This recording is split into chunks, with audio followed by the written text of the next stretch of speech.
गुरुग्राम में वन विभाग अरावली पहाड़ी क्षेत्र में अवैध रूप से बने 90 फार्म हाउसों को ध्वस्त करने की तैयारी में।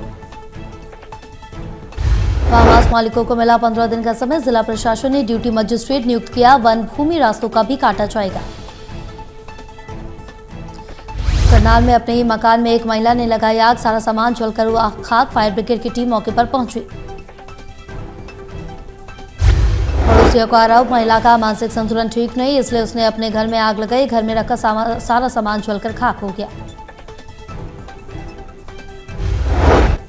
और बाकी जान माल का नुकसान नहीं हुआ है। मेंटली डिस्टर्ब बता रहा है उसे।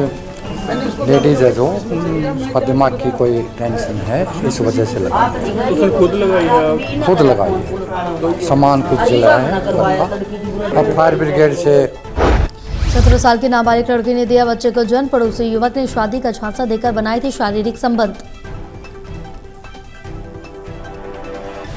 यमुनानगर बाल कल्याण विभाग कर रहा है लड़की की काउंसलिंग। नाबालिग लड़की बच्चे को अपने पास चाहती है रखना। एक लड़की है 17 वर्ष की, जिसका केस जो है बाल कल्याण समिति यमुनानगर के समक्ष प्रस्तुत हुआ था। लगातार हमारी जो बाल कल्याण समिति की चेयरपर्सन है प्रीति दौर मैडम, और जो सदस्य हैं पवन बटार जी और नीरा जैन मैम, रेनू मैडम और अलका मैडम, लगातार 2 दिन से सिविल हॉस्पिटल जगाधरी में विजिट कर रहे हैं।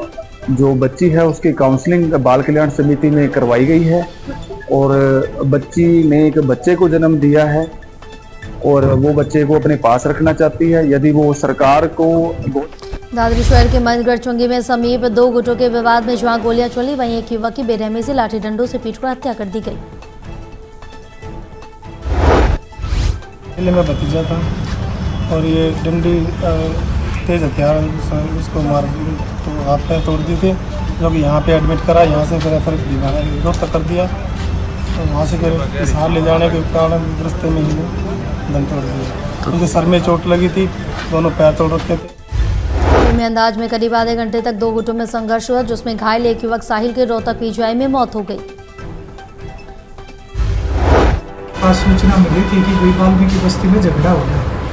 जिस सूचना पर पुलिस मौके पर गई तो वहाँ पता चला कि एक साहिल उर्फ खिचड़ी वाला उत्तर विजेंद्र वासी कबीर बस्ती, उसको कुछ लोगों भारत इंग्लैंड के चौथे टेस्ट मैच से पहले करनाल के रहने वाले फास्ट गेंदबाज अंशुल कंबोज की टीम इंडिया में एंट्री। अर्शदीप के चोटिल होने के बाद हुआ बदलाव।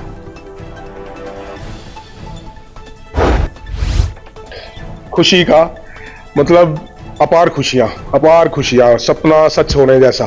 भाई एक सपना देखा था जब शुरुआत से, जब अंडर 19 टीम में अंशुल का सिलेक्शन हुआ, अंडर 19 खेलने गया साउथ अफ्रीका।